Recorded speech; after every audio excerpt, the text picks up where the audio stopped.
कि Patna municipal corporation का 13 से जो है इसमें टैक्स भी भरा गया है, लेकिन अब कहीं ना कहीं ये तमाम जो परिवार है हलकान है परेशान है। अब उनके समक्ष अपने आशियानों को बचाने की जद्दोजहद है।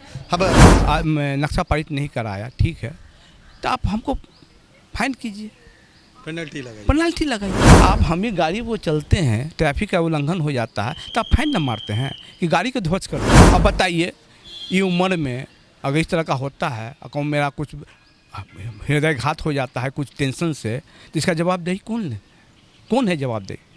सरकार लेगी क्या? हमारे बाल बच्चों को परवरिश करेगी? लग तो रहा है जैसे कि हम लोग का मौत हो जाएगा। बताइए, हम लोग 3 बहन हैं, ठीक है, और पापा का कोई बेटा ना है और ना ही हम लोग का कोई भाई है। जो इंसान 1-1 रुपया जमा करके पूरा जो घर बनाए हैं और जब वो टूटते हुए देखेंगे तो उन पे क्या बीतेगा। हम हाथ जोड़ के विनती करते हैं, सरकारी ज़मीन पे वो जो करना है उनको करे। ये मेरा सरकारी ज़मीन नहीं है, प्राइवेट ज़मीन है। इस वक्त हम मौजूद हैं राजापुल इलाके में और आप देख सकते हैं कि पटना नगर निगम के द्वारा जो 2 मकान है वहाँ पर कहीं ना कहीं रेड से क्रॉस किया गया है और लिखा गया है बिल्डिंग टू बी डिमोलाइज्ड, मतलब इसको तोड़ा जाएगा। अब जिस तरीके से जो है पटना नगर निगम ने ये फरमान जारी किया है, कहीं ना कहीं इस भवन में रह रहे लोगों में हलकान है और वो सोच रहे हैं कि आखिर क्यों ये निर्णय आया। हमारे साथ जो पीड़ित हैं, क्या नाम है आपका? मेरा नाम अजय कुमार हुआ। आखिर जिस तरीके से जो ये निर्णय आया है, आप लोग को कोई नोटिस भेजा गया है क्या? जी हाँ, नोटिस दिया गया था 23 तारीख को। 23 तारीख जी हाँ, और बोला गया कि जितना जल्द हो आप मकान खाली कर दीजिए, इसको ध्वस्त करना है। आखिर कारण क्या था? कारण ये है कि आपने पटना नगर निगम से नक्शा पारित नहीं करवाया है। कब आपने ये ज़मीन? ये हमें ज़मीन 2008 में क्रय किया था, ठीक है ना, और उसके बाद से मैं उस मकान में अपना निर्माण में लग गया, जिसमें 2013 से मैं यहाँ वास करने लगा। तो आखिर आपने नक्शा क्यों पास नहीं करवाया? तो बोला गया कि आर्धों के ज़मीन का नक्शा पारित नहीं होता है, तो हमने जब नक्शा पारित नहीं होता है तो हम इसलिए इस पर ध्यान नहीं दिया। सरकार एक तरफ जहाँ जो है पुनर्निर्माण की बात करती है, उत्थान की बात करती है, वहीं अब आप लोग का घर तोड़ा जा रहा है। जी हाँ, बताइए, उनका मानसिकता को हमको नहीं समझ में आ रही है कि किस आधार पर वो मानसिकता तय करते हैं, निर्णय लेते हैं। आगे क्या आप लोग निर्णय? हम लोग ठीक है, आपके एथिक के अनुसार मैंने नक्शा पारित नहीं कराया, ठीक है, तो आप हमको फाइन कीजिए, पेनल्टी लगाइए। मैं नहीं दूंगा तो आप ध्वस्त कर दीजिए। आप हम ही गाड़ी वो चलते हैं, ट्रैफिक का उल्लंघन हो जाता है तो आप फाइन न मारते हैं कि गाड़ी को ध्वस्त कर देते हैं। अगर तब भी अगर बात नहीं मानी जाती तो क्या कोर्ट की शरण में? तो अब तो न्यायपालिका से बड़ी कोई नहीं है भारत में, सबसे बड़ी तो न्यायपालिका है ना, तो हम तो उन्हीं के शरण में ना अपना आवाज़ को बुलंद करेंगे, हम वहीं से न राहत मांगेंगे कि भैया हम लोग को बचाइए। कितने परिवार रहते हैं? हम लोग पूरा फैमिली रहते हैं। हम लोग कितने लोग हैं परिवार? हम लोग 5 हैं। 5 लोग? हाँ, मतलब 5 लोगों के समक्ष ये आ गया कि अब मकान टूटेगा तो सड़क पे आ जाए। हाँ, अब बताइए, ये उम्र में अगर इस तरह का होता है, अगर मेरा कुछ हृदयघात हो जाता है कुछ टेंशन से, तो इसका जवाबदेही कौन है जवाबदेही? सरकार लेगी क्या? हमारे बाल बच्चों को परवरिश करेगी? क्या किसी अधिकारी से बात हुई है? अधिकारी कहते हैं कि ऊपर से मेरा ऑर्डर है ध्वस्त करने का, मैं करूँगा, मैं आप लोगों का कोई बात नहीं मानूंगा, नहीं सुनना चाहता हूँ। सुना, देखिए कुछ लोग और भी हैं, क्या कुछ कहना चाह रहे हैं? सबसे पहले तो 3 बच्ची हैं और तीनों बच्ची का भी शादी ब्याह किए नहीं हैं, और बताइए घर द्वार टूट जाएगा तो एक अकेले कमाने वाला आदमी कहाँ से बनाएंगे घर? हम लोग इसी मोहल्ला से रहते हैं, बच्चे से देख रहे हैं, और तोड़ने का कोई तुक तो हुआ नहीं। जैसे कि आप कह रहे हैं कि रास्ता चाहिए, तो रास्ता, ये 2 मकान टूटने से रास्ता उनका क्लियर हो जाएगा। ये बगल वाला मकान है, ये सब टूटना नहीं है, ये वहाँ से लेकर के वहाँ तक सब क्लियर नहीं करना है, लेकिन ये 2 मकान पर काहे के लिए पड़े हैं? कह रहे हैं कि नक्शा पास, 8 धुर मकान का नक्शा थोड़ी पास होता है। तो देखिए, आप देख सकते हैं कि इनकी छोटी छोटी बच्चियां हैं। बताया जा रहा है कि 3 छोटी बच्चियां हैं जिनके गुज़र बसर से लेकर पढ़ाई तक का की सारी जिम्मेदारी जो है इन पर है, लेकिन अब आशियाना छीनने वाला है। आपको एक बार फिर से दिखाना चाहेंगे कि जिस तरफ से नगर निगम ने जो यहाँ पे टिक लगाया है और साफ तौर पर लिखा हुआ है कि बिल्डिंग टू बी डिमोलाइज्ड, मतलब इसको तोड़ दिया जाएगा। आपको ऊपर से लेके नीचे तक हम पूरा वो दिखाना चाहेंगे। 3 मंजिला इमारत है और ये 2 जो घर है उसको नगर निगम के द्वारा जो है तोड़ा जाएगा। कुछ और भी लोग हैं, चलिए उनसे बात करेंगे, उनसे जानेंगे कि आखिर जिस तरह से नगर निगम के द्वारा ये आया है, नगर निगम ने दिया है इसको तोड़ने के लिए, क्या? हाँ, तोड़ने के लिए नोटिस भेजे हैं। तब मानी बढ़िया मकान के क्यों तोड़ेंगे, जो हमारी खुद सर जमीन है, खानदानी जमीन है। तो मतलब पुनर्स्थापना की बात आप लोग कर रही हैं कि अगर यहाँ तोड़ा जाएगा तो कहीं और हमें जगह दीजिए। नहीं है जगह, हम लोग को नहीं है, कहाँ जाएंगे, रोड पार जगह ये नहीं है। अब सरकार हम लोग कुछ करते हैं, घर में पकड़ते हैं, खाते हैं, रहते हैं, घर में रहते हैं, और क्या करेंगे? मजदूर आदमी हम नहीं क्या करेंगे? उन मंत्री जी कहते हैं कि मजदूर सबके रुपया देंगे, यह देंगे, वह देंगे, और जो मकान 2 पैसा बना करके बिल्डिंग बनाया उसको आज तोड़ रहे हैं। काहे तोड़ रहे हैं? घर मजरुआ में मनी है, मनी अपना। मुख्यमंत्री जी से क्या आवाज़ जाएगी आप लोग? तो आवाज़ देना है, मुख्यमंत्री के पास आवाज़ जाना है। मुख्यमंत्री जी के यही कहना है कि हम लोग के गरीब को अगर बसाइए, उजाड़िए मत, अन्याय दीजिए और अन्याय करिए। तो देखिए साफ तौर पर जो है महिलाएं हैं, कह रही हैं कि हमें उजाड़िए नहीं, होल्डिंग टैक्स नहीं भरने के कारण इस 2 मकान को तोड़ने का फरमान आया है। कुछ और भी महिलाएं हैं, उनसे जानेंगे। जिस तरह से नगर निगम के द्वारा नोटिस आया है, क्या कहेंगे? नोटिस आया है तो गलत ना आया है। हम लोग रसीद कटा रहे हैं, पानी के पैसा है, बिजली के पैसा, जो भी हो रहा है सरकार को सब दिया जा रहा है। तो हाँ, एक बार आया है 20-25। कितने परिवार हैं आप लोग? हम लोग घर में अकेली महिला थी, कम से कम 20-25 गो आए, आया करके क्रॉस लगा देंगे, नहीं क्रॉस लगा करके सब चले गए, बोले कि हम घर तोड़ेंगे।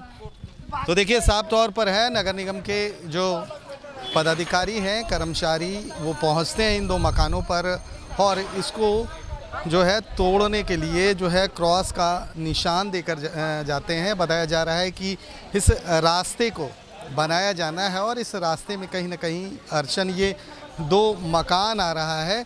और आप देख सकते हैं कि तमाम जो परिवार है वो भरा पूरा परिवार कहीं ना कहीं अब उनके सामने है। बहुत ही विकट स्थिति आ गई है। अब क्या करेंगे ये सोचने पर ये मजबूर हैं।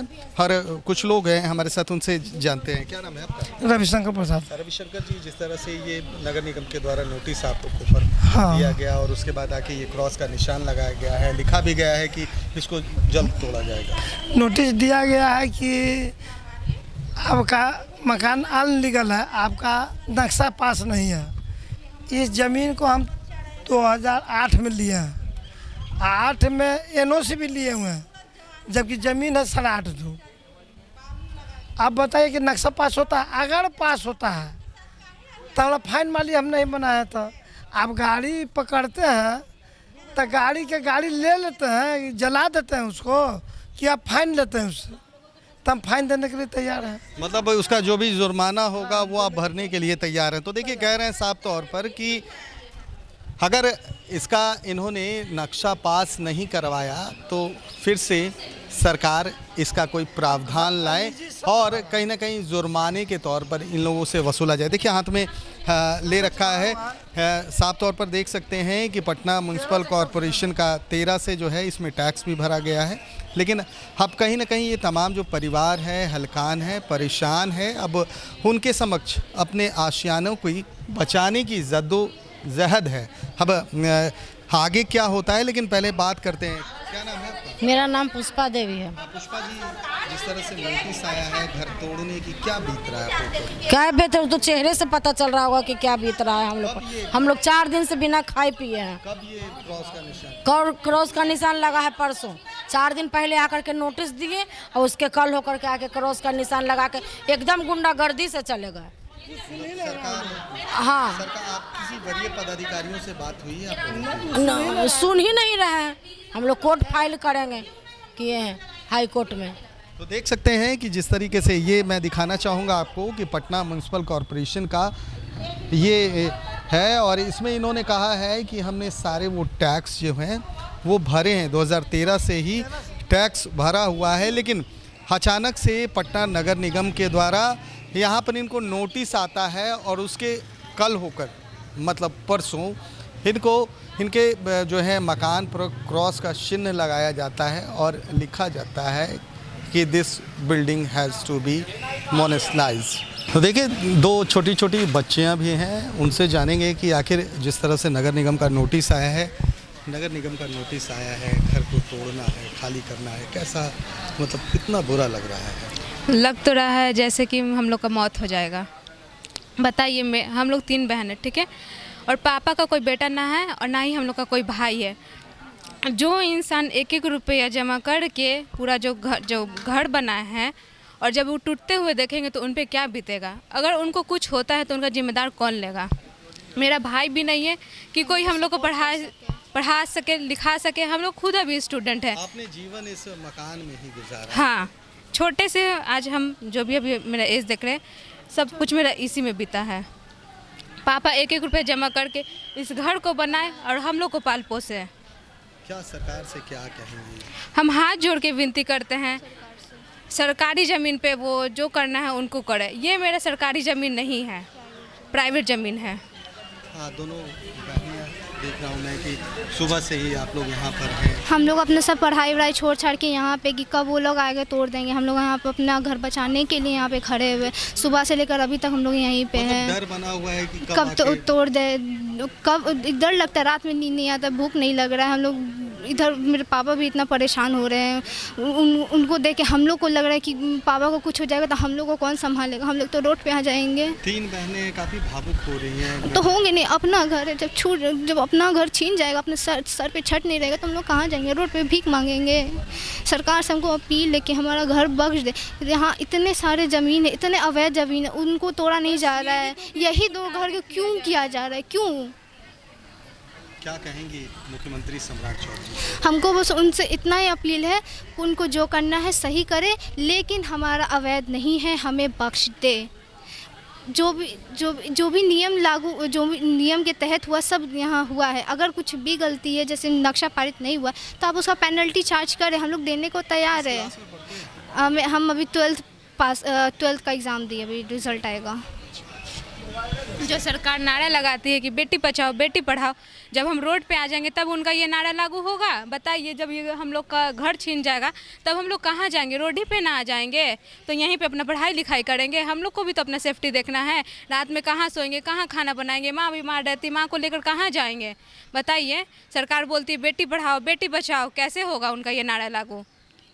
हमें तो सरकार से बहुत उम्मीद थी, पर इस तरह का उम्मीद नहीं थी। अब जिस तरीके से लगातार जो पीड़ित है, जिनके मकानों पर जो नोटिस आया है, अब वो साफ तौर पर कह रहे हैं कि वरीय अधिकारियों से हमने बात की है, वरीय अधिकारी कुछ सुनने को तैयार नहीं है। हमने ज़मीन खरीदी थी, बस नक्शा पास नहीं हुआ था। अगर नक्शा पास नहीं हुआ था तो जुर्माने वसूल कर फिर से नक्शा पास कराया जाए। हमारे पास अब इस आशियाना के अलावा कुछ भी नहीं। अब देखना ये है कि जिस तरह से नोटिस आई है, साफ तौर पर जो पीड़ित हैं अब कह रहे हैं कि हम अब कोर्ट की शरण में जाएंगे। अब देखना ये है कि जब ये कानूनी दाव पचड़े में जब ये घर पड़ेगा तो क्या वाकई इन लोगों का आशियाना बचेगा या इनका आशियाना उजड़ जाएगा। कैमरा पर्सन गोलू के साथ सुधेंदु रमन, NBC 24, पटना।